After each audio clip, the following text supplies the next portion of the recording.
The use of barcodes long ago became a habit and a common practice in people's lives. Most often we encounter a barcode and, of course, in the trade. And under a barcode, we usually mean a 13-digit code of the standard EAN13, a European article number which is marked on all products sold in modern stores today. It is also called a barcode. This code contains encrypted information about the product. When it is read by a scanner or processed by a computer, the trading process becomes much easier. The information thus encoded is sufficient for this purpose. But what if we want to place in this encoding much more information? Codes of UPC and EAN standards are called linear.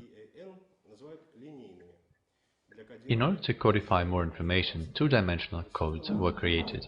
One of the most popular standards for this group is the two-dimensional QR code standard, which stands for Quick Response. It was developed in Japan in the late 20th century. Now it can be increasingly found on the packages, promotional products, signs and advertisements, even on business cards.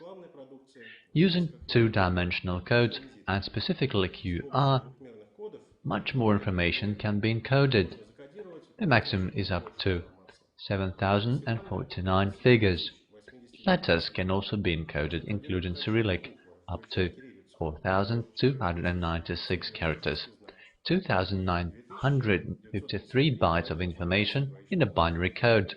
On the one hand, of course, it is not a large amount, but it is large enough to place a short information block, an internet link, or a brief description of something. Besides, it is impressive that all this contains in a black and white box of a tiny size. For example, a very wide combination QR code would look like this. Let's complicate a little. There's a phrase QR code is a two-dimensional barcode in front of you. As you can see, the picture has become a little more complicated. The reading of the code does not require a special scanner. It is specially designed to have the possibility of its scanning with an ordinary mobile phone camera. It is enough to put a camera on the QR code and the information will be decoded by the telephone itself, provided a special program decoder had been pre-installed. For example, QR Reader for iPhone or Quick Mark for Windows. After a quick decryption, you will be offered to follow the internet link, add an entry in your address book, or something like that. In other words, the advertising industry still remains the main user of this technology, but other spheres where a quick and convenient way of providing information is needed are not far behind. This could be tourism and again, trade. QR codes are already used in transportation as electronic tickets.